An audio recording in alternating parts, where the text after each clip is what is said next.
So, my friends, welcome to Arc 3. How are we feeling? Bad.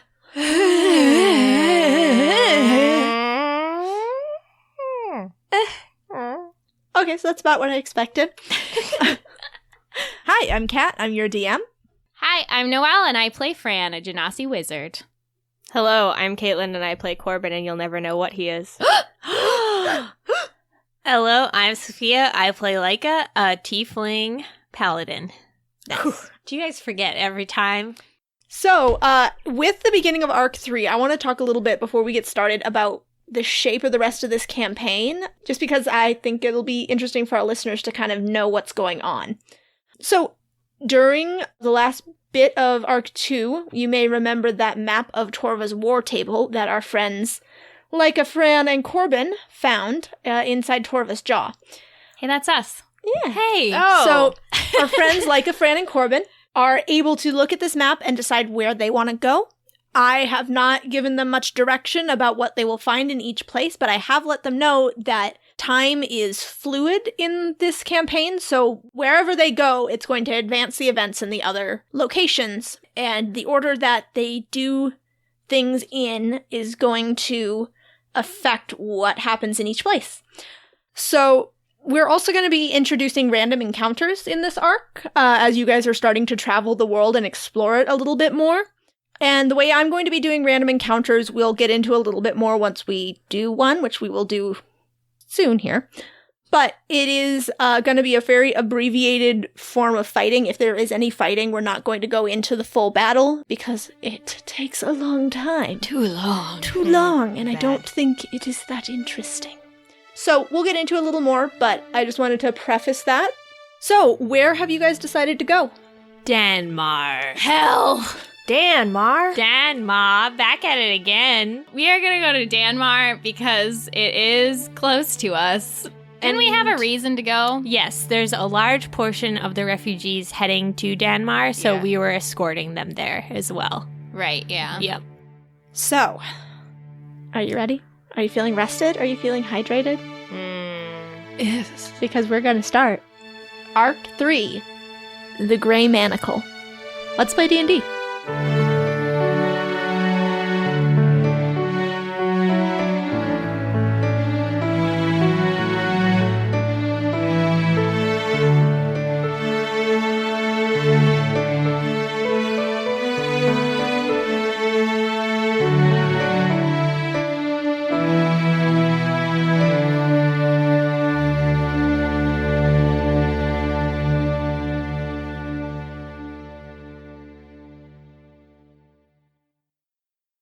Of all the great stories told, none is more loved or more often repeated than that of the hero Danmar.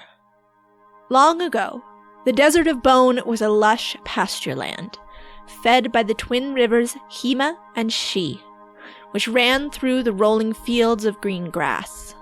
In this fertile land there were many villages farming, grazing livestock, and letting the plants and animals drink from the clear blue rivers. In one of these villages lived young Danmar, a strong young man who tended the sheep of a wealthy family. Danmar and his sister Nama lived alone after their family had been killed by a raging prairie fire which burned their home to ashes. That fire, however, was only the first of many. As Danmar grew, he heard again and again about how the fires continued to spark on the grasslands, which became drier each year. It was a hot summer day when he again saw the fires with his own eyes, racing along the plains. He was high atop the hills tending his sheep when he saw the blaze approaching his new village. Danmar began to run, but even as his feet raced, he knew he would never make it in time to warn them.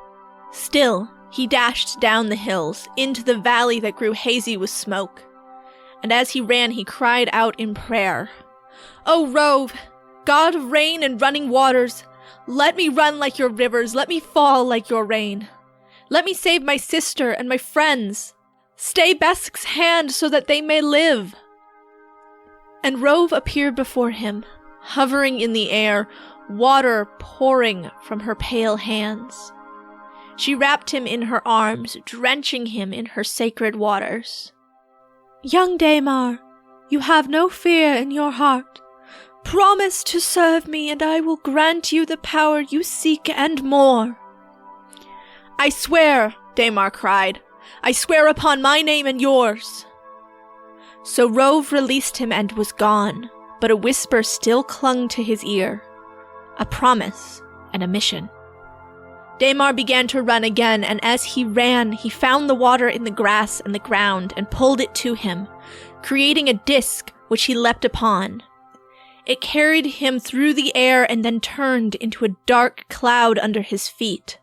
And as he flew over the village and the wildfire that threatened it, the cloud drenched everything in his path with a sudden downpour of rain, quelling the fire and saving his sister in an instant. Still, Rove's words followed him. When you are done here, she had said, take your master's sword and follow the rains south. There you will find those who have turned Desate's might to evil purpose.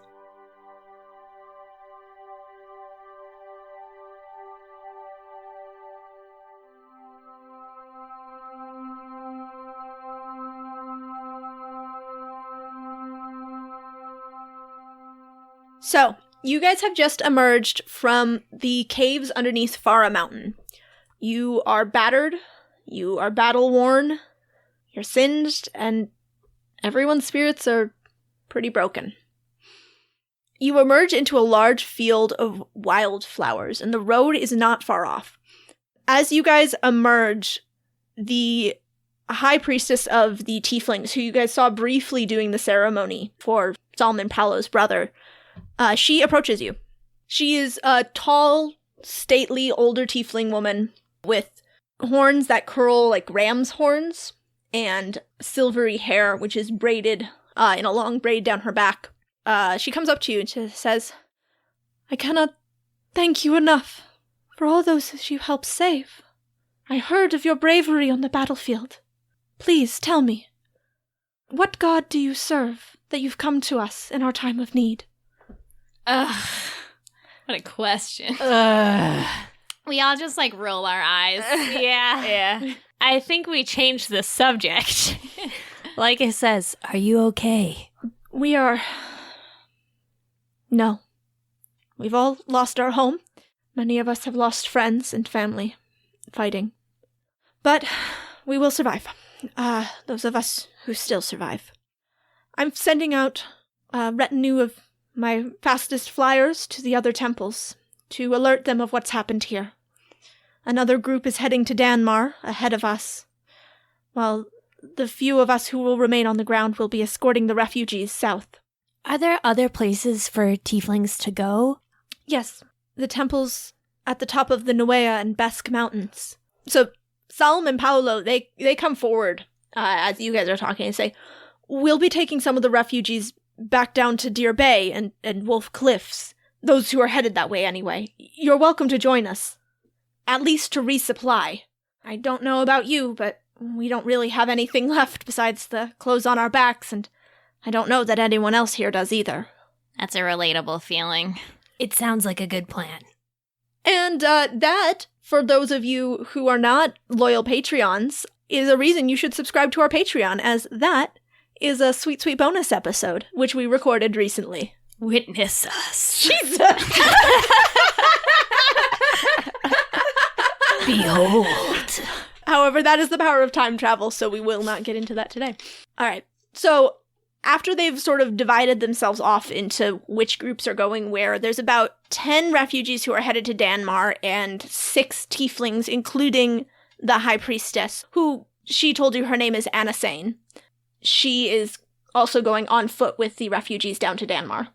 So your trip to Deer Bay took you about a week, and so you are linking up with the refugee group a little further down the road. It's another week and a half down to Danmar. So Anasane is leading the group.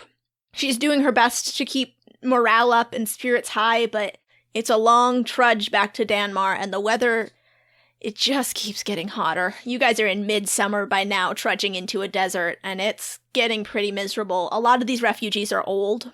You know, they went up on that mountain to live out the rest of their days in quiet mountain air, and now they're trudging back to the city. So it's not a great vibe. Yeah. Some bad vibes on these guys. It doesn't sound chill. Would you say the vibes are not chill? They're not chill vibes. Did you say it's harsh? Yeah. I'd say that anytime you guys try and make a joke, they really harsh the vibes. All right. How's Mary acting? She's very quiet. She doesn't sign anything unless asked a direct question. She hangs towards the back of the group. She walks by Zaroon most of the time. Sometimes she rides on him, but she's very down. I think we're all pretty quiet. Mm-hmm. And she also isn't. She's not really talking to you guys. What? On purpose? No, it's not like she's avoiding you guys. It's more like she feels like she just doesn't have the words to say to you. So after about the first 2 days on your road to Danmar, you see the ruins of a house just off the road. And when you stop to investigate, it appears that it used to be a small inn, but it's been abandoned. And the wall of the kitchen has collapsed in. The rooms have all been emptied, except for a few straw beds in the guest rooms. Do you guys want to stop and rest here for the night? Anasane is for it.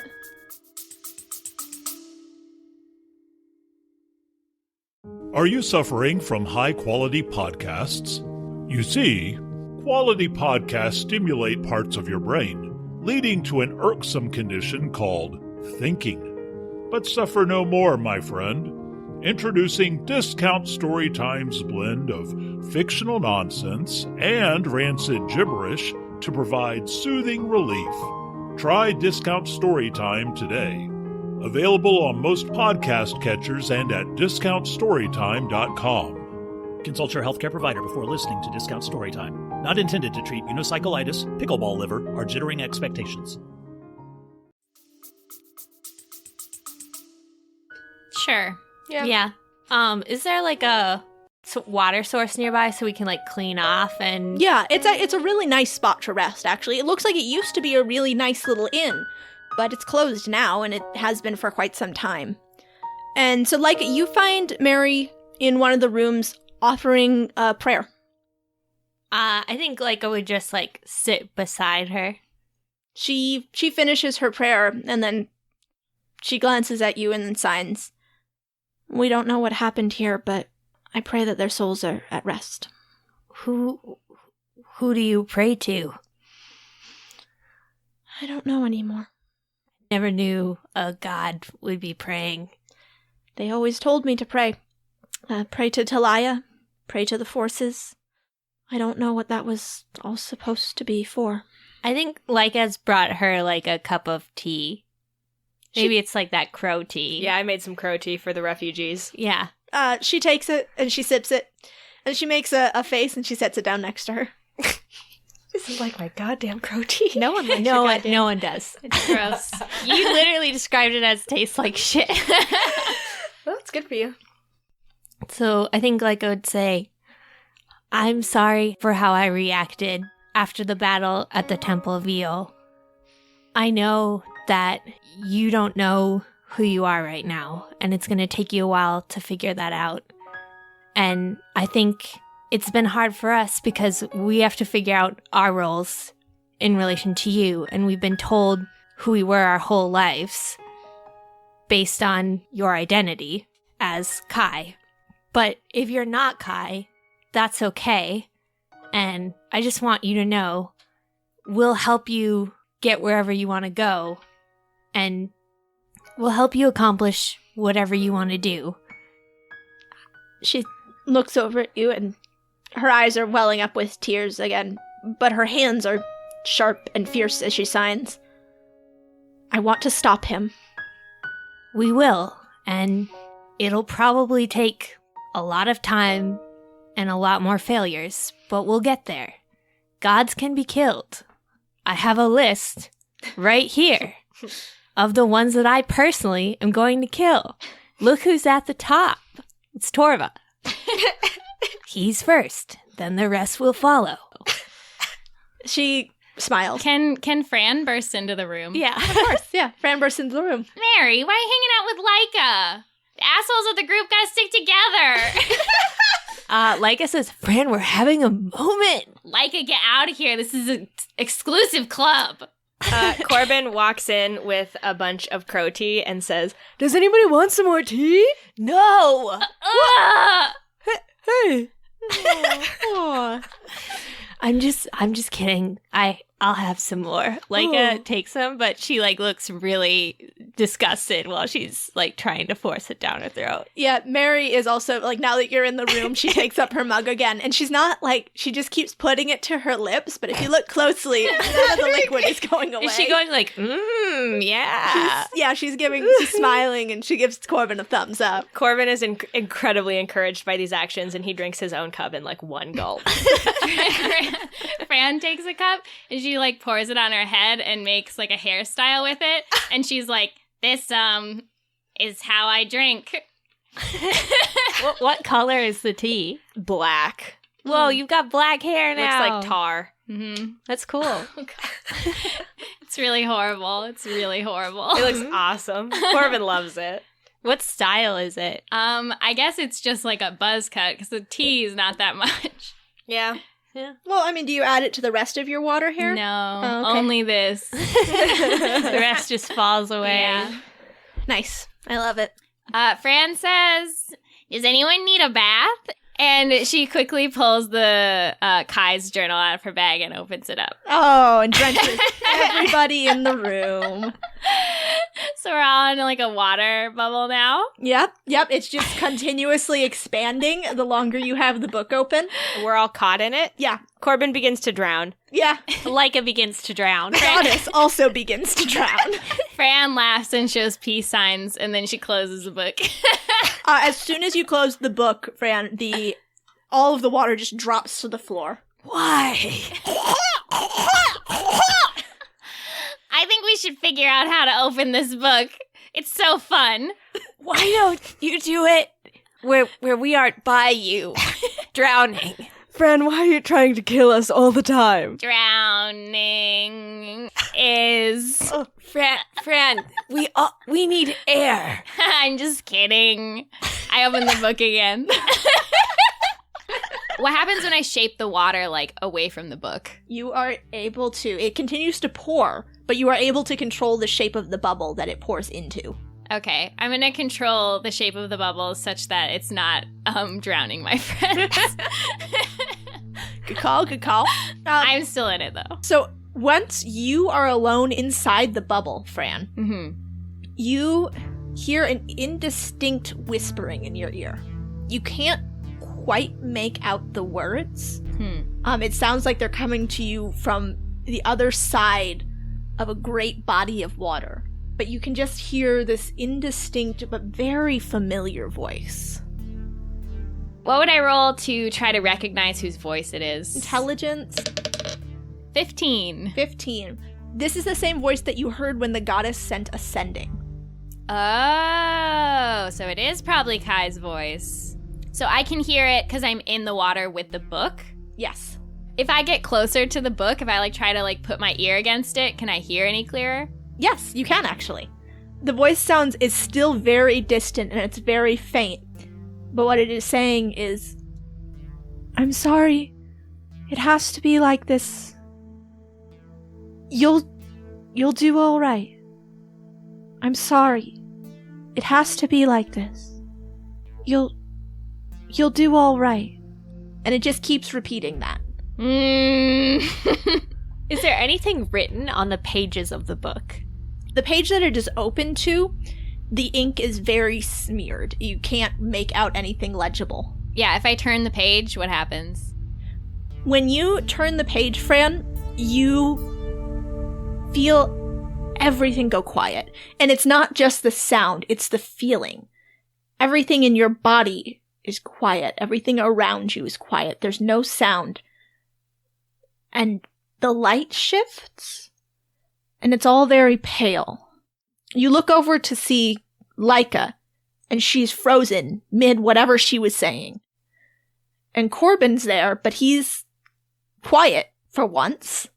Wow. But curiously, you do not see Mary. And on the other side of the room, sitting on the bed, you see a woman. And you see her crow feather earrings and her antler bracelets and her wolf-toothed necklace. She looks at you and says, I'm sorry. It has to be like this. There was no other way, but Franika, you will do fine. You'll do better than fine. I'm sorry.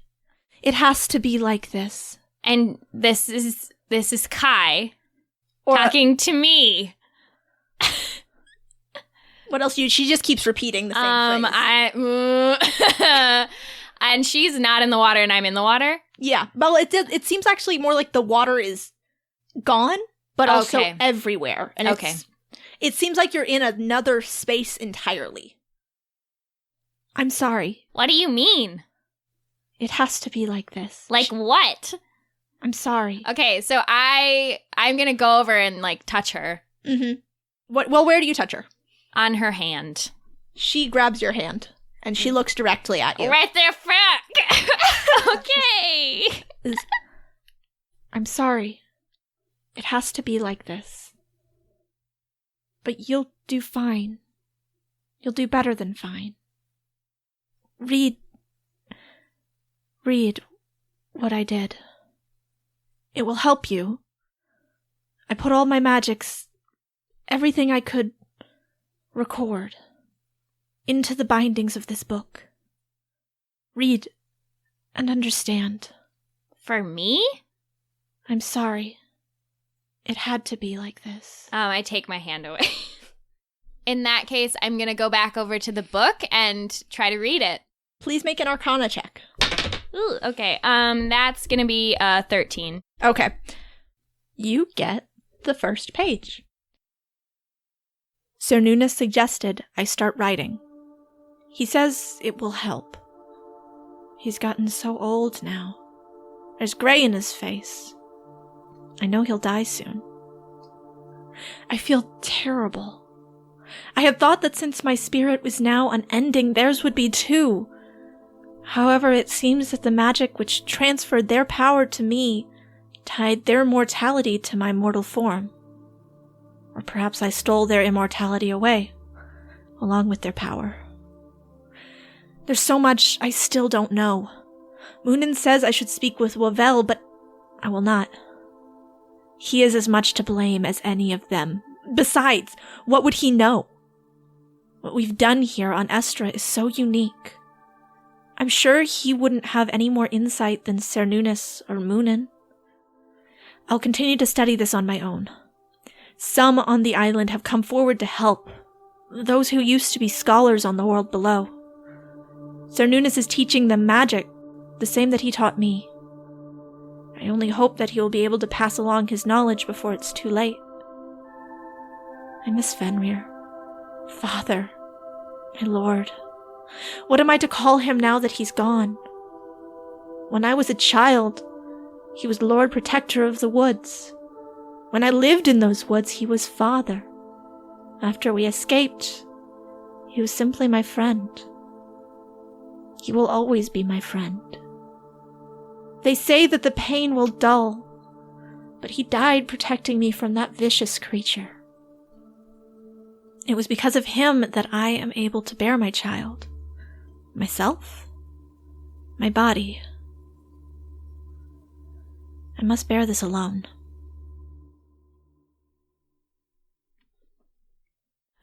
Okay.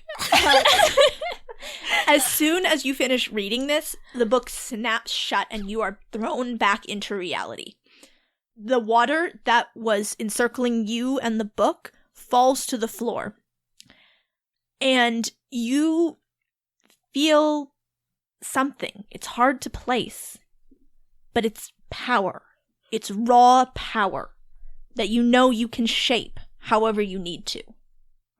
So functionally what this book is going to do for you, Noelle, is this is going to be the way you learn new spells, because you can't just go to a library and look them up. Right. What you can do, this one I gave as an easy shot because it's the first time. Yeah. From now on, however, you can, at any point, you can roll an Arcana check to see if you can gain power and a passage from this book. Okay. You will have advantage on these checks if you do this in a town with a library. Oh, okay. Cool. If you do this in a safe space, like when you're at just a town that doesn't have a library, it's going to be just a normal straight up and down roll. If you try and study the book in the wilderness, you still can, but you will be at disadvantage because you won't have any resources and you are not in a safe place where you can concentrate on it. Okay. But that is how you're going to learn spells going forward. Cool. Are we going to get more info about the goddess? Every time you unlock an ability, you get raw power that you can shape, you will unlock a page of the diary. Okay, cool. And okay, so now I'm just back, and there's no more water coming out of the book? Nope, it closed itself. Is it laying on the ground? Yep.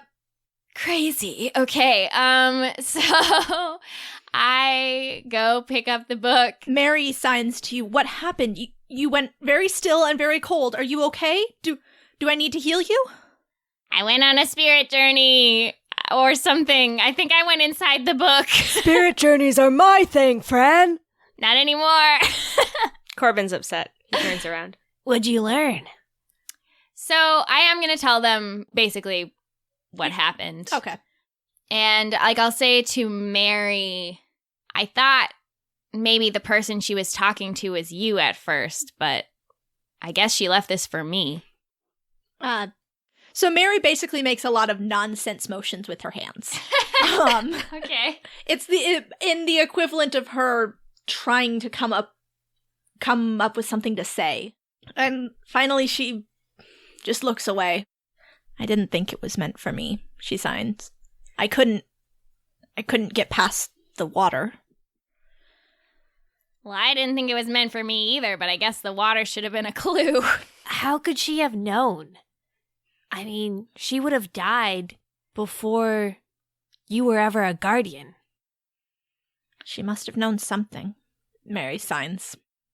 That doesn't make sense to me. Fran shrugs. There's some kind of larger plan going on here.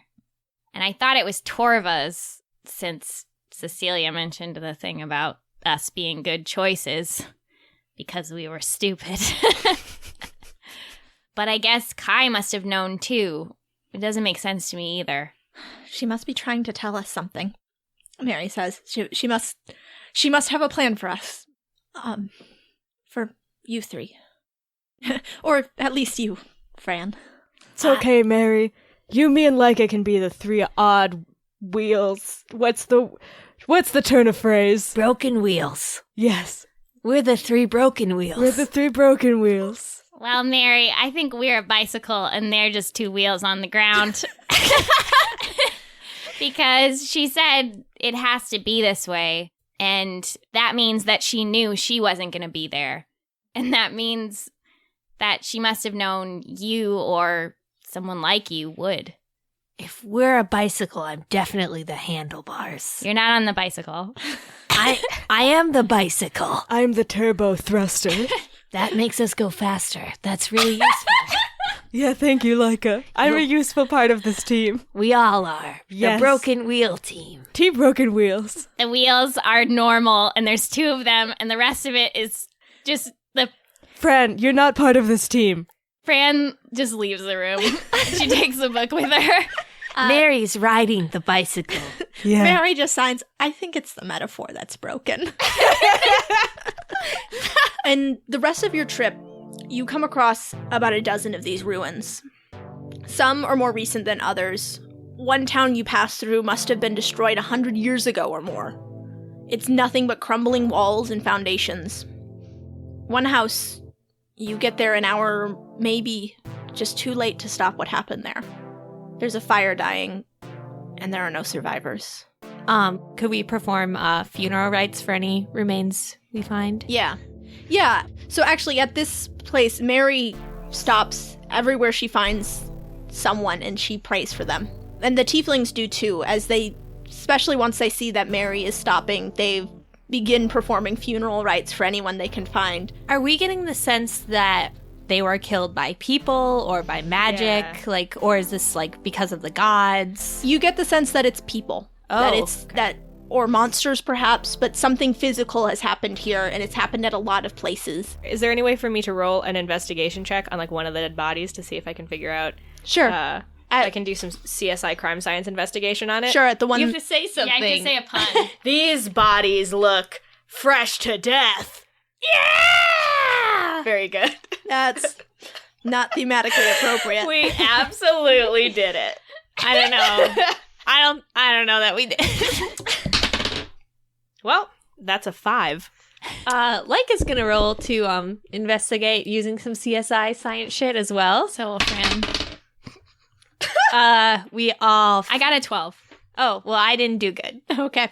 What you can figure out is that it looks like it was raiders, humans with swords. Are we catching up to them? From the Assuming- tracks, it looks like they went off to the west, which is not the direction that the road goes. Oh, okay. What you get the sense of as you find all these places along the road is that something is happening in this world. And it's driving people closer and closer together into these cities, into pockets, into towns. The road is not safe. It's not safe for you, and it's not safe for anyone who lives on it. Avalis is not a safe place. Compared to Estra. Compared to Estra, yeah, there was barely any crime in Estra. Your role was more or less symbolic on Estra. And here... We probably committed most of the crimes while we were on it. Yeah. To be honest, yeah. yeah. Like impersonation. Yeah. Impersonating an officer, definitely, at least Yeah. once. Yeah. Oh, absolutely. Yeah. Yeah. Mhm. Yeah, so now it is time. Let's see what happens on the road to Danmar. Oh, no.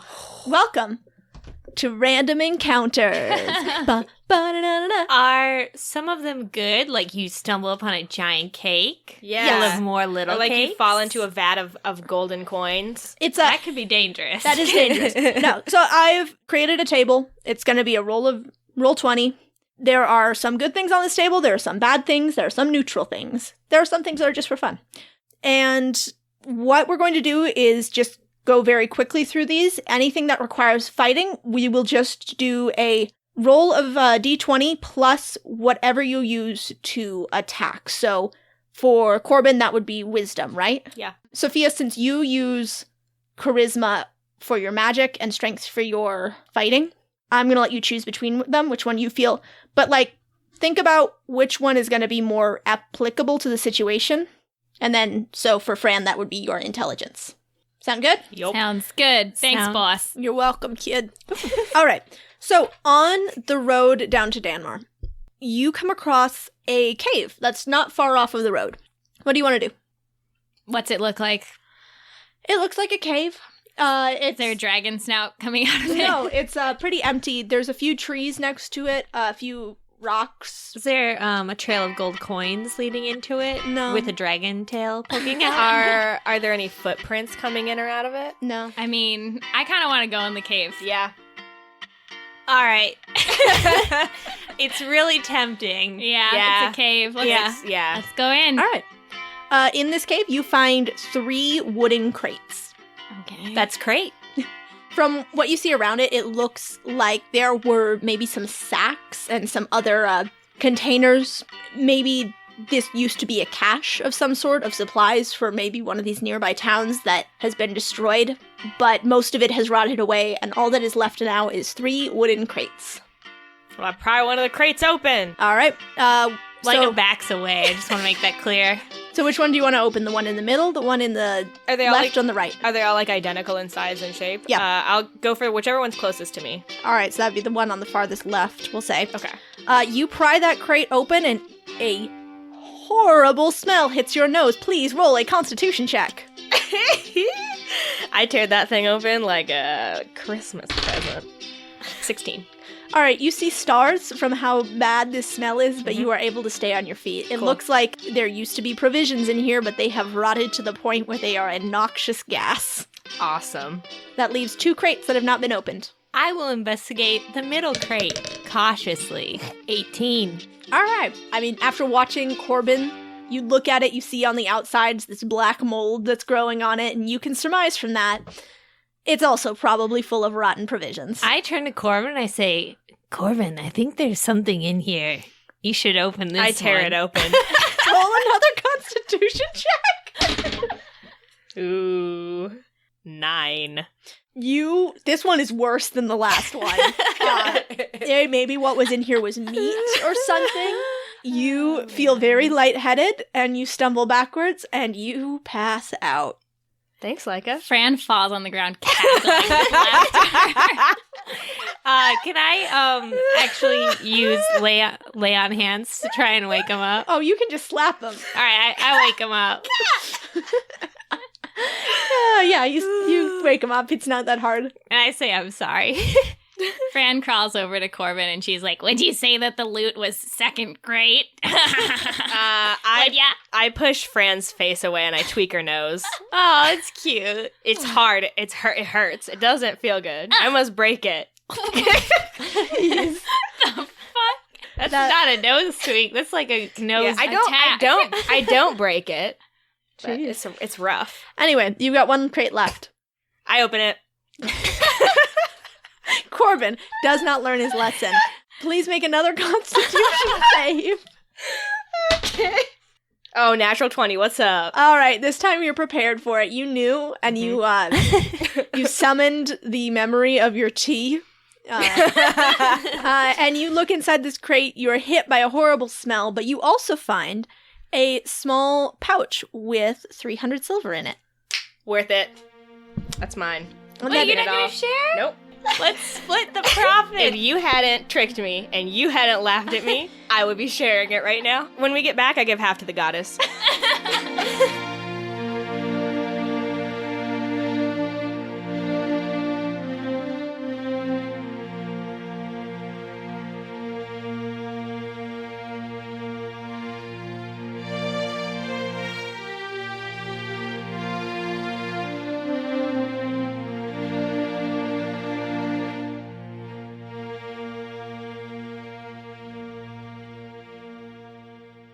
Hello, everyone. It's me, Noelle, again, and welcome to Arc 3. Hope y'all are enjoying it so far. The whole ball is about to get rolling. We had a wonderful break where we still, released tons of stuff. But we hope that you had a chance to get caught up on everything and are now fresh to death and ready to consume content. If you want to know what happened at Deer Bay, once again, check out our Patreon exclusive bonus episode in 2 parts on Patreon, where it's exclusive and bonus. Hey, it's also the Days and Dragons 1-year anniversary! It's hard to believe. We've accomplished way more than we thought we'd be able to in 2017, thanks to our network, Don't Split the Podcast Network, thanks to the hours that we've put in, thanks to the support of other dope podcasts, and thanks to you guys, the listeners. I mean, it's a very obvious thing, but obviously we couldn't have done any of this without you. Obviously. Thanks a million, obviously. On that note, I want to thank our wonderful iTunes reviewers today. You, once again, have blown us away. We broke 100 reviews, and please keep them coming. They are one of the best ways that you can make a big impact on how many people listen to Dames and Dragons. Each and every rating bumps us up on the charts, kind of a weird amount. Not sure what's going on there. Thanks to DM Nick, Rob Martin 3, Dylan R. Narcissus Grinder, Tara Duxel, Birdykins, Private Maki, Lemus Rupin, Lady Kitsune, Slajmo, Dornak the Lost, Silverdwing Wolf, and Arctic Heart for wonderful iTunes reviews. If you reviewed it in another country, let us know so we can find it and give you a thanks. I want to do a little something special for our Apple Podcast reviewers this arc, and that is, I think every episode I'm going to choose one of my favorite reviews and use an app on my phone to tell their future.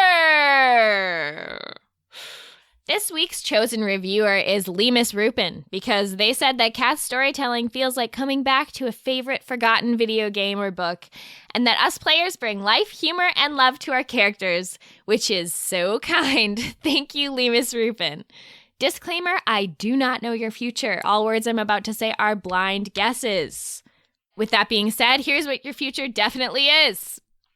I'm using a tarot card app to find this. And your advice card is the 9 of Wands reversed, meaning you're facing obstacles and you're just really tired of it, but you got to give it one more try. And your future card is the 4 of Pentacles reversed, which means as you're fighting through those obstacles, Try not to become obsessed with material possessions because there's excess in your future. So if you're anything like me, Lemus Rupin, I think this means focus on school and don't binge Netflix.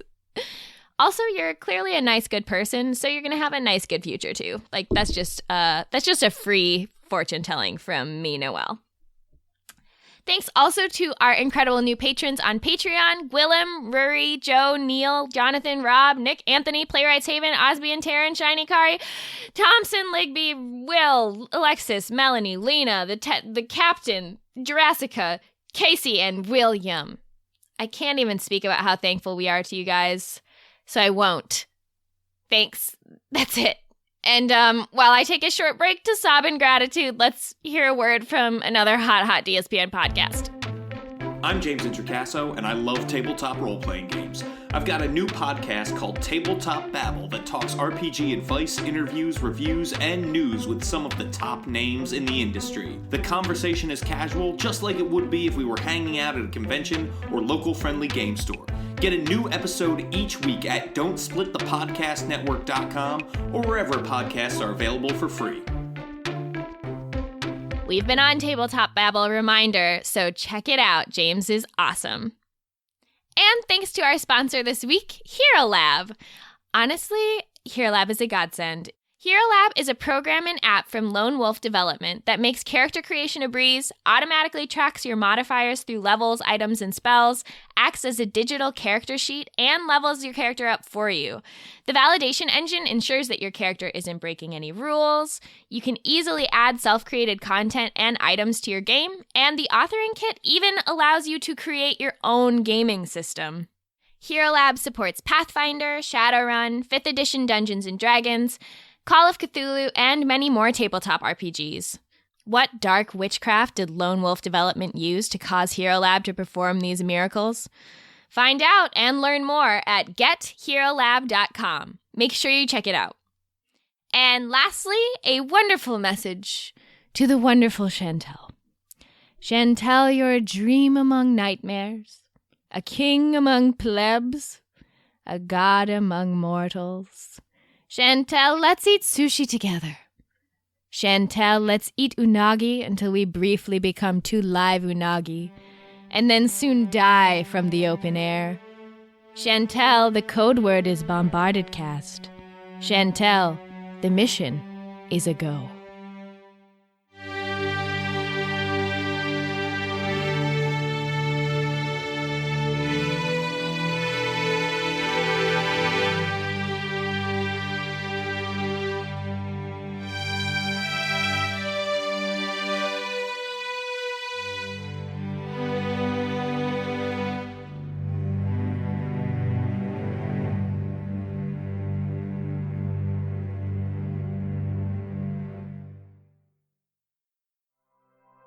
With his master's sword in hand, Damar flew south, following the will of his god across the green pastures until he saw what she had sent him to see. Where once there had been verdant fields and trees, now there was nothing but scorched earth, blackened land, and dust which swirled in gusting winds. And in the center of it all was an encampment of men in ragged armor, their black banners burning slowly and throwing sparks into the air. And in the center of the camp, on a charred throne, sat Rothi, the champion of Deceit. Many years before, Rothi had rescued the lands of his father and was praised as a hero among his people. Now his eyes blazed fiery red, and his lips were black and cracked. Damar saw the power of Deceit had turned Rothi's mind to madness. So he soared forward, gathering the rein and forming it into a long whip. "I am Damar, champion of Rove," he said, drawing the sword from his hip and pointing it toward Rothi. "She has sent me to challenge the evil which tried to burn my home." Rothi sneered. "I am Rothi, blessed by Deceit so that I may make the lands of my father great and destroy all who would threaten it." The two champions fought, trading blows of water and fire. Rothi set jets of flame crackling through the air at Damar, but Damar was not to be set alight. for with Rove's blessing he could not burn. He lashed Rothi with his sword and his whip, and the mighty champion cried out in pain. Steam hissed from the wounds and billowed into the air. At last, Damar's whip of water coiled tight around Rothi's throat. Up Damar dragged him, high into the sky, flying west to the place where the She and Hema met the sea. There he dropped Rothi, and the disgraced hero spat and hissed as the water tempered the fire's blessing inside him, until it was extinguished entirely. For his deeds, Damar was named a hero of his own lands and Rothi's. He continued to use the powers Rove gave him to perform great feats of heroism, and defeated many powerful foes, monsters and men alike. The city he founded on the spot where he dropped Rothi was called Danmar, and before he died, Damar passed the blessing of Rove on to his son, who would rule as king. To this day, the city still bears Rove's blessing, providing water and life to the lands that fire attempted to destroy.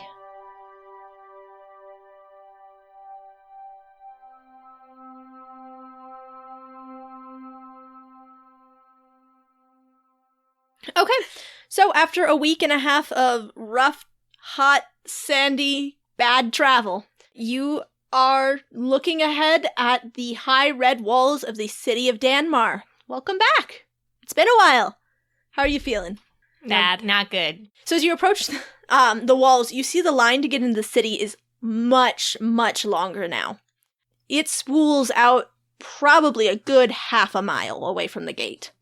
So I think we'd go up to the closest person, like someone at the end of the line, and ask them what's going on. So this is it's a gruff-looking human man, and he says, we're checking everybody who comes in the city because a bunch of nonsense been going on. What kind of nonsense? How the hell should I know? Do I look like a city guard? What's it to ya? You look like a guy full of nonsense. And Hey! I point to my eyes and I point to him with my two fingers. Please make a dexterity check. Wow. Natural 20. Natural 20. Dang. We both rolled natural 20s. Wait, what happens now? We could re-roll, but instead what it is he grabs your hand, and he looks you dead in the eyes, and then lets go. Whoa. Damn. I, look at him and I'm impressed. Yeah. And I walk away. All right. How far away can we walk? They're at the end of the line. Actually in line. I walk. Now you gotta wait behind this guy for 3 days. We earned each other's respect. I consider him a close friend now. Do you strike up a conversation with him? And, Yeah. I'll ask him about his, does he have any, weapons on him? Yeah, he's got a pretty sweet-looking morning star. Cool. I'm like, hey, I also have a thing. All right, you guys have a good conversation about weapons. His name is Bayard Sid, and he is a traveling mercenary. He's looking to get work on one of the pirate ships that's docked in the bay. Oh, he sounds cool. I'm gonna, play games with him to pass the time as we wait in line. He is from Final Fantasy. Yeah, I Yep. was just gonna say. All right, so you guys wait in this line for a couple of hours, and it's just getting hotter and then hotter, and it's a very miserable day. I drink my hair. Corbin asks Fran for a cup of her hair to drink. Isn't it the tea? Yeah, it's the tea. Yeah. So I'm choking it down. Corbin wants some. No take backsies. Corbin holds up 20 silver pieces. Fran hands over some hair. Nice. Leica holds up her hair and is like, Corbin. Corbin turns away. All right. So after a few hours, a few long, miserable hours, a middle-aged human woman with short black hair wearing the olive green armor of the city guard approaches on horseback. She says, "You are the ones from Pharaoh Mountain. Come with me." And Can I do what kind of check would it be to see if she is really high ranking? I guess do a perception to see if you can tell anything from her armor. I got 24. Yeah, you can tell from her armor. I mean, just comparing it to the other guard's armor that you saw last time you were here, it looks like she has several insignia on her armor and a golden pin that is fastened to her left lapel. Can I know anything about that pin? You don't, but she introduces herself pretty quickly. She says, "My name is Sabiha. I am the captain of the guard." And she dismounts her horse, and she walks you guys back to the city gate. Hold up. Are we leaving the refugees? No, they're all coming with. Okay, great. Yeah. Your whole group is coming with. And people in line are pissed about this. Yeah, Leica feels bad. You hate to be that guy. Fran loves to be that guy. Corbin, how do you feel about skipping? Corbin loves it. He loves the attention. Great. Are Fran and Corbin, doing a dance? What are they doing? Are you doing, the elbow, wrist, Yeah, wrist, can we be wrist? doing, a catwalk Yes. strut? Voguing. You're just voguing like hell. Leia's pulled up the hood of her cloak, and she's not walking with you guys. The goddess walks next to you, Leica. Yeah. She is also not with these two. Yep. So, as you guys walk, Sabiha explains, and she takes you guys into the city, passes by the gate guards who are checking everybody as they come into the city. They're looking at papers, they're looking at cargo. And she says, "I apologize for all of the security, but with the fire on the mountain and we've had a string of disappearances here, we must be extra vigilant." What do you want us for? I mean, other than the fact that we're very important, clearly. Well, from what I hear from the tieflings that Priestess Anasane sent ahead, you were instrumental in as many surviving as they did. I'd like to speak with you about who you are and what you can do to help us. Please. What about who you are and what you can do to help us, lady? Is this a job interview? We will discuss this inside. The day is hot, and I would much enjoy some refreshment. Would you not? I, just silently follow her really fast. Yeah. We all follow her. We act casual, but we're, right behind her. Yeah. Right on our heels. So, Anasane and the tieflings also come with you guys. The refugees, however, as soon as they get into the city, they are off. They're from here. They're just going home. Right, okay. So, Sabiha, she brings you just a little ways into the city to the guards' barracks, where she takes you inside. There's a receptionist who looks up and then stands at attention as however many of you pass. People give the wolves some very frightened looks as they go past, but nobody engages with them. Felina, Sabiha calls. And the receptionist, Felina ostensibly, stands up. Get refreshments for our guests. Felina leaves and comes back with a tray of fruity beverages and light snacks, some hard meats, and soft cheeses. I go for those meats and cheeses. So the tieflings aren't super interested in the meats and cheeses, but they down those fruity drinks with abandon.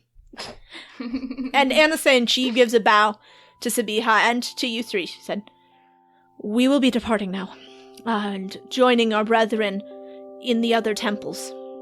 We are determined to do our best to fortify the other mountains against any attacks that Torva might launch. Now that we know he is coming, we will be ready. I hope that should your travels ever take you to our monasteries again, you will fight with us, if that is an eventuality that must come to pass. Long as it's against Torva. Mm-hmm. It surely will be. You have our deepest gratitude for all that you did. Thank you." And she bows to you. And the other tieflings do too. Oh. Oop. Leica bows back. Yeah, Corbin bows also. He curtsies. Cute. Leica sees that Corbin's doing that, and then she, quickly changes into a curtsy. The goddess, she gives a very deep bow. Fran, rude much? Well, this is typical. What are y'all looking at me for? So then Sabiha motions the three of you in, or the four of you in. Says, "Now, please, have a seat." And you walk into her office. It's pretty small. It has a nice window that looks out over the top of the wall. You guys did have to climb a number of stairs to get up here. And you can see out over the field that is the northern gate of Danmar. And you see the very long line of very hot and sweaty looking people. You see Bayard. He's getting closer to the front of the line. He's looking pretty pissed. I wave to him. He doesn't see you. All right. Please, I'd like to hear from you. How did you come to the Temple of Eol? Before we answer that, what's with the line of people outside? As I mentioned, we've had quite a few disturbances in the city. The fire on the mountain has not lightened our spirits any, and there have been a rash of disappearances throughout the entire city. People are scared, and we must do what we can to protect our citizens. It may not be very efficient, but it is all we can do for now. Maybe you could offer them water and food while they wait? Some people, when we were in line, looked pretty frustrated. That's not a bad idea. I will pass it along to my superiors. As captain of the guard, all I can do is try to keep the bad people out. I do not have much power besides that. Please, take a seat. And she has some low, fairly nice chairs in front of her desk, and she sits on the other side of it. She folds her hands on the desk. Now, tell me, who are you? Where did you come from?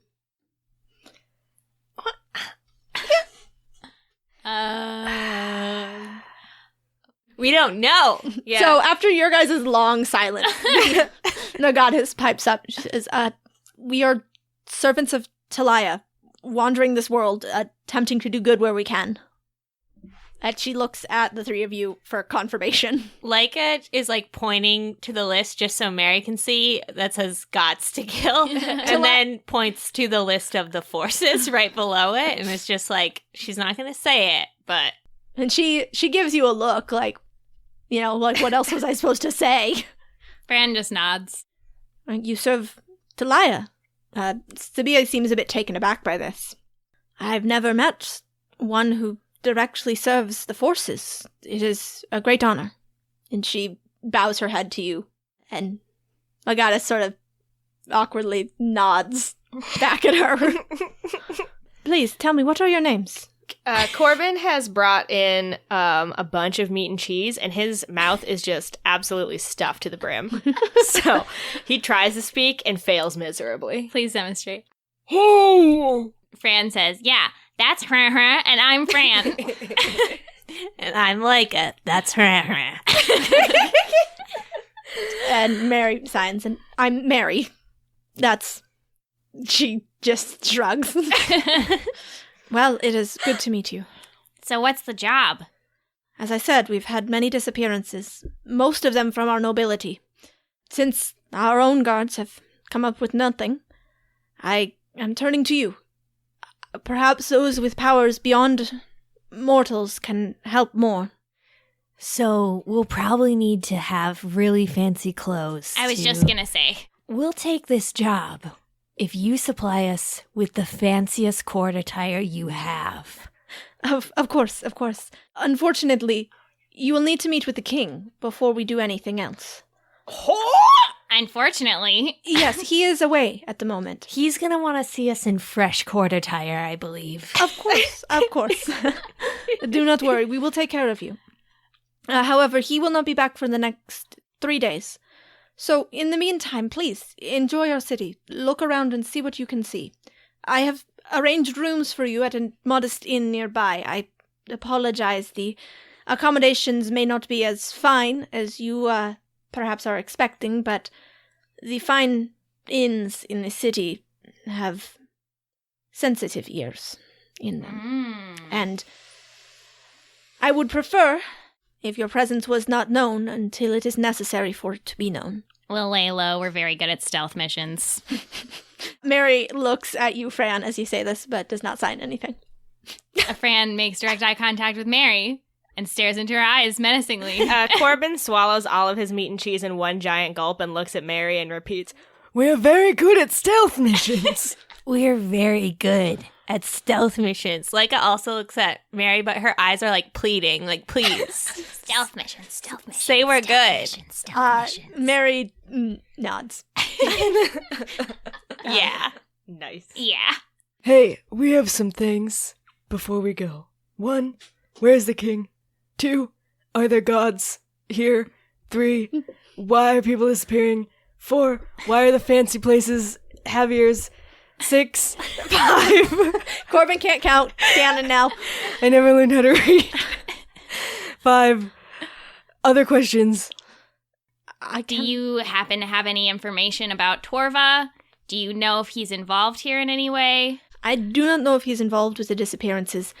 I can tell you, though, There has been a resurgence of Torva worship recently. You will, I'm sure, hear it as you walk through the streets. There are priests of Torva spreading his word. Does he have a history here? Yes. As in most populous places, different gods come in and out of fashion fairly frequently. Torva was quite popular here a few decades ago. Until recently, worship of him had died down, as he seemed to not truly be answering his followers, but with the display on the mountain, they are making a comeback. We have reason to believe that Torva has a foothold in this area. So, if you see anything that you think might be related to him, you gotta let us know. You should go to the temple of Rove. She is the patron goddess of our city. Perhaps if you pray there, she will answer your questions better than I can. Do you know where the king is? Yes, he is away on diplomatic business in Madria. Or, he was. He should be returning soon, as I said. Please, any other questions that you have for me? Where's the good eats? Well, the Thirsty Slavier, the inn where I have arranged your room, they have very nice dinner menu and a good selection of ales. If you are looking for something fancier, you would have to try the Court District. If you're looking for something more rustic, try the docks. Cool. Can I stable my wolves at the inn? Is that what those creatures are? I did not know if it was appropriate to ask. It's not appropriate to ask. Well, I'm kidding. Yes, they're wolves. I see. Well, that is quite a surprise. Don't ask about them. Yes, you can stable them at the end. Don't look at them. Fran dies laughing. And Sabiha she does not know, what to do or where to look, so she just turns to look out the window. Is okay with that? Oh my god. If that is all, she looks over her shoulder. My assistant will show you to your new rooms. Thank you. I will be in touch soon. And you guys head out. Her assistant, Felina, gets up from her desk when you guys walk out, and the tieflings have left now, so she gives you guys a quick bow, says, please, follow me. And she leads you out into the street. Your inn is it's on the other side of the city, and so she takes you down the main street and through the Great Bazaar to get there. And the market is just as vibrant and just as lively as the last time you were here. In fact, perhaps more so. People are selling a lot of these beverages. There's lots of drinks that are being hawked at different stalls. Because it's hot. It's the middle of summer in the desert, and everybody's thirsty. Are people just buying drinks and then pouring themselves on themselves like a Gatorade commercial? You do see one person do that. Wow. There's a beautiful little park in the middle of the bazaar that is packed with people. It's the only vegetation in this part of the city, and everybody is there trying to get into the shade. But she takes you down to the craftsman's quarter. It looks pretty decent, solidly middle class. It looks like here is where most of the goods of the city are crafted. You see tanners and clothiers, that sort of thing. The Thirsty Slavier is a low stone building. Inside is tidy, with about a dozen wooden tables and a hodgepodge of mismatched chairs. Behind the counter, there is a stack of more broken chairs, which have been wedged into a corner, and it is a very tall stack. There is a tall, sturdy-looking man behind the bar, and he raises a hand to you as you come in. Felina raises a hand back, says, here are your new guests. I will show them to their rooms. Have a good day. And she blushes a bit as she walks past him very quickly. Matchmaker, matchmaker, make me a match. Okay. That's a new remix. I love it. So your rooms are around the back at the end of the hall. There's 2 rooms, each with 2 well-stuffed straw beds and clean linen sheets with soft pillows. Each room has 2 high windows which let in light and fresh air, but they're too high up to see out of. Felina leaves you there. She gives you guys another bow and says, if you need anything, please come by the guards' barracks. I will be more than happy to assist. But if you do come by in the evening, my evening shift counterpart may not be as pleasant as me. So that innkeeper's really hot, isn't he? Oh, you mean Barrent. He's He seems into you. He totally checked you out. Yup. He's a very kind man who has offered his inn services to the city yard. You have a nice day and goodbye. Nailed it. We did it. Leica puts her hand in the middle and is like, matchmakers. Yeah, Corbin jumps in there. Oh, yeah. Fran's in it Oh, to yeah. win it. Mary is also in. Oh, yes! With Crazy Mary on our side, we can't lose. We're gonna make them fall in love. When Corbin says that, Fran, like, gets depressed. Oh. Well, Jesus, Fran. So what do you guys want to do? I want to eat, but I feel like that's partially because in real life I want to eat. I want to eat too, and I think fuck the like rich fancy quarters. You gotta go to the docks district. We gotta get I don't those. wanna eat. What? Stay here and starve. Well, Corbin splits the party. You guys go eat. I'm going to check out the temple. Oh, that's not a bad Okay. idea. so as you guys are heading out, you do notice there's a flyer on the wall by the door. Uh huh. That is written in Estrin. What? Yeah. Because there's Astra survivors here. Yes. And it says, "People of Estra, you are not alone. Come to the sign with 3 white birds and speak a prayer to the goddess." Change of plans. Change of plans. Change we'll of plans, go change to the of docks plans. for dinner. Yes. Fran goes to talk to the barkeeper. I think we follow. Yeah. We follow like bodyguards. Yes. All right. And Mary hangs back a little bit. Like a bodyguard. Like a bodyguard, yeah. What does she think about that sign, by the way? She's very excited by Aw. it. But she's also, she seems a little bit hesitant. Yeah. She's, That's about right. Yeah. I think we all feel the same. Yeah. Could be a trap. Yeah. "Welcome to the Thirsty Slavier, friends. What can I get for you?" An opinion about that guard that just came by? Oh, you mean, Miss Felina, she's very nice. She came by a few days ago. She said she thinks you are banging. Did she really? She said that guy's banging She said you're very kind. and banging. And banging. I mean, he tugs at his collar a little bit, and you can see he's getting quite red. And he's one of those people that blushes from sort of the neck up. So he's, oh, well, I mean, she's quite kind, too. I grab him by the shirt and I'm like, "You're not married, right?" No? What? No. I inspect his hands for rings. There are no rings on his hands. They are the large, tough, calloused hands of a man who's done a lot of hard work in his life. Single looking to mingle then. Fran just saw his hand. Sorry. Had to roll. She rolled to Had fall. to roll. She rolled to fall in love. That would be messed up. That would be fucked up. What if you rolled a nat 20? You gotta be fucking careful about this shit.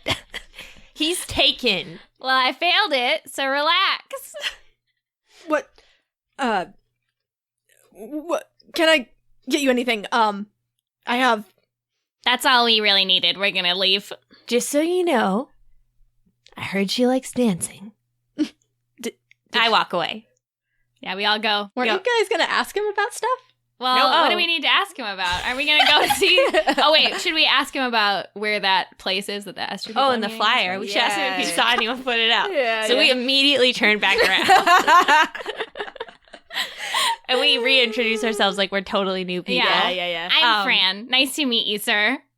I'm Leica. Hello. My name's Corbin. It's actually Rah-Rah. Can you shut up? I pull the flyer off the wall and I show it to him. And I say, "This is very weird. Who put this up?" Oh, well, that. A few months back, after that big crash in the desert, we started getting lots of strange folks coming in. Dressed weird, didn't talk the language. About, I don't know, a month ago, probably. Someone came round with all those flyers and put them up in all the taverns. And since then, every once in a while, some strange-looking person comes in, they see the flyer, and turn right back around. What'd the person putting up the flyers look like? I can't say I got a very good look at him. Human, by the looks of it, I think, but little bit tall for a human, I suppose. I really don't know much more than that. Do you happen to know if there's a sign with 3 white birds on it somewhere around here? Oh, 3 white birds. There's an inn down at the docks called Priyava's Rest. It's got 3 carved white birds perching on the sign. Does that help? Yes, that does help. I guess we're going to the docks. Yes! That was a strange noise. What? Ignore Rara. My name is Corbin. Leica picks up Corbin in celebration while he's making that noise. So we leave again. Mhm. Again, wordlessly, just goodbye. Yeah. And so we're going to go to the docks. Should we go there first? Yeah, Yeah. I think so. Yeah, I think so too. All right. Yeah. Well, you head down to the docks, and getting to the docks is a little more difficult than you might have thought it was. You have to go through a pretty bad area of town to get there. You see a sign that labels this place as the Stone Quarter, and it seems to be a pretty rough area. Though you see across the Great Road an area that looks even worse. So you head through this district, and there's a lot of beggars on the street. It seems to be a lot of people are packed in here, and there's not a lot of shops. You come across a few squares where people are selling some cheap goods. Coming up to the docks, there is a large gate and another long line of people who are going in and out. It's not as long as the one to get into the city, but you do have to wait a little while before you can get through. The guard at the gate asks you for papers.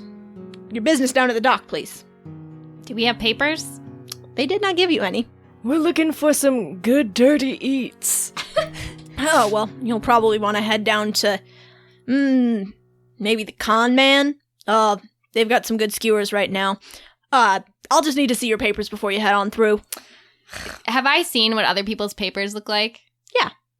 You've been in line and people have had their papers out. They're just like a piece of parchment with a stamp on them. Have they been handing them to him or just showing him? Most of them just sort of flash them. It looks like security here is not as tight as it was at the north gate. Okay, well then I'm gonna, reach into my bag and pull out an illusion of 3 papers. Oh, nice. All right. He looks at him and he nods. All right. Head on through. Oh, Thank you, sir. if you're looking for something real good, real dirty, Yeah? try the bear meat. Ooh. Yes. Thanks, guys. What's your name? My name's Lawrence. Well, Lawrence, if you're still here, when we get back, maybe we'll bring you some. Ah, thanks. I'd really appreciate that. The dirtiest we can find. Oh, yeah. I just put those papers right away. Love working the docks. I This guy's great. Loves dirty food. All right, let's go. All right. So, down on the docks. Now, this is a fun area. It's as cramped and as poor as the stone quarter that you just walked through, but it has much more of life to it. There are people here speaking languages you don't understand. There are smells that you've never smelled before. Some of them are good, a lot of them are not. And above all of that is the salty sea breeze coming in from the ocean. And you can see the tops of high-masted ships over the low buildings. Okay, is there a way to go jump in the ocean? Oh yeah, I mean, you can run down to the docks and jump right in the ocean. All right, I'm going to do that. Well, actually, I'm going to restrain myself. Whoa. Wow. We're walking next to the water, and I'm shaping it up to touch it. Are you making a hair? Yeah, I'll make a hair look. Like Rapunzel with all of this seawater. Yeah, and it's going into the ocean.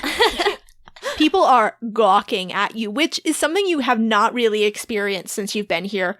Most people have sort of avoided every time you've been doing magic. Right. But now everybody is looking at you, and some people are even clapping. Like, ooh, what a nice trick! Oh. I bow. One woman throws a couple silvers your way. Oh, dang. Yeah. Nice. Leica is going to use thaumaturgy to change the color of, if there's a torch or a candle nearby. Oh, yeah. Yeah. And she goes like, what do you think? Oh, people throw another couple silvers your way. How much? 2 silvers are thrown your way. Corbin turns into a crow and flies around the torch. Everybody gasps and awes, and another 5 silvers are thrown at you guys. Yes. And then, as you guys are finishing up your performance, everybody's walking away saying, oh, man, illusionists are getting really good. All these magicians, street magicians, are just getting great. Mm-hmm. We should live here. We can clearly make a profit. Absolutely. Let's retire here. It's next to the ocean I'm in. So we'll be back here after we finish up some stuff. We're going to live here. I've already told you this is my home. I'm glad that you guys are in. Yep. This is where we first started stealing. So it's our home too. Yeah, it is. Yeah. So, you guys reach Priava's Rest after a little bit of walking and a little bit of wandering. There is a sign above the door that says Priava's Rest, and there are 3 carved white birds perching on the sign. It is a hole-in-the-wall inn down near the docks. It's tucked right between a very busy store that does not have a sign on it and a shuttered shop that is completely empty. So wait, is this a building that people would be inside, or is it just... Yeah, I mean, Okay. there's a door. Okay. Yeah. So can we just peek inside then? I mean, you can peek through the door, yeah. Yeah. There's not a window in the front. Sure. But when you peek into the door, you see that there are a few people hanging out in there. They're nursing mugs of ale, you assume.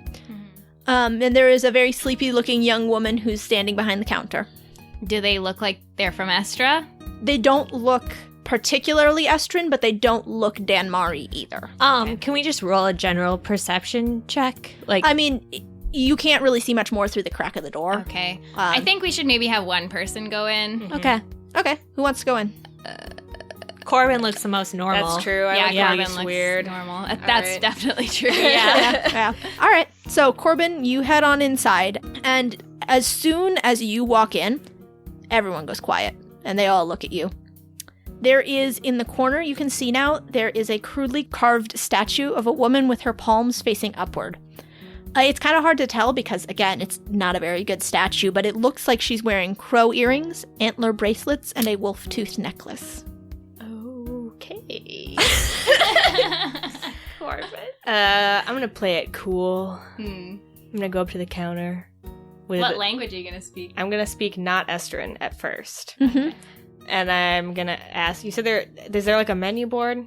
Do they have baked goods at all? No, there is a little sign on the counter that says, "We serve ale." All right, Corbin is gonna have his first pint of ale. 2 silver. He gives her 2 silver. She takes him, and she gives him a mug of ale in return. Okay. And then goes back to, she leans really heavily, one elbow on the counter, and then leans her chin on her hand, and continues to stare, very bored and very vacant, toward the door. Okay. What's up? She looks at you and raises an eyebrow. One eyebrow is up, I see. She doesn't say anything to you. What do you guys, is this just a bar? What's going on? What's your patronage like? Who's that in the corner over there? I have the statue. Yes, Mom's statue. Mom? Belongs to Mom. Don't know who it is. Who, where's your mom? Out. Out where? Just out. I look at the statue of the goddess and I like squint at it, and then in Estrin I say, Is that supposed to be the goddess? She what did she do? raises an eyebrow at you.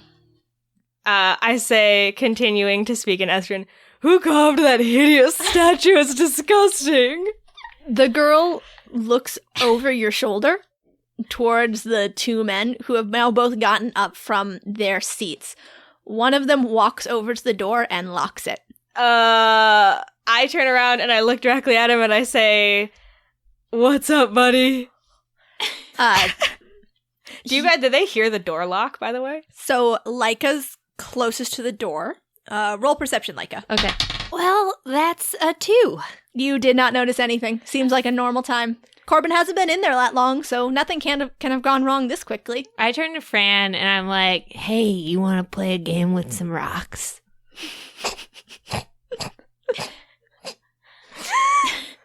No. Okay. Mary signs to you. What kind of game? We play a game with some rocks. Okay. You make a little game to play with rocks. Yeah. Okay. Meanwhile, inside Fran keeps listening at the door. Meanwhile, inside Priyava's rest, one of the men comes up to you and he says, "You should lie down." Does he say that in common or in Esterin? In common. Why? Can you make a constitution save, please? Fuck. What? That's 8. Doesn't do it. You hear a hissing noise from above you as you see a white smoke come in through a vent on the ceiling. And then your vision goes hazy and you are out cold.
And I think that is kind of where the episode ends today. We've gone through a lot of stuff. Why do I always fucking fall into I the goddamn don't tracks, know. you guys? We should not have let Corbin go in.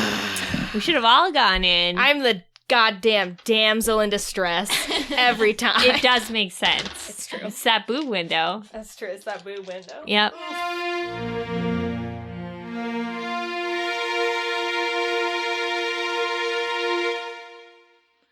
A local miller, his local wife, fae, elves, D&D with the boys, the woods, adventure, the Wrath of the River King.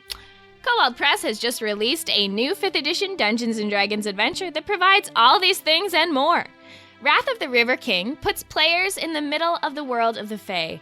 On a mission to save a local miller's wife, they must enter the Summer Court in the realm of the Faelands, a place with unfamiliar customs and laws, which must be navigated to find the miller's wife without offending the enormously powerful beings in charge. Wrath of the River King offers exploration, flavor, and encounters that rely as much on quick wits and careful negotiations as on swords or magic. You, my sweet listener, can get this adventure, Wrath of the River King, at DriveThruRPG or Paizo.com, but if you buy it at the Cobalt Press store at CobaltPress.com, you'll also receive a free map of the Arbanès Forest. Help out that miller! Free flour for the rest of your campaign! Wrath of the River King!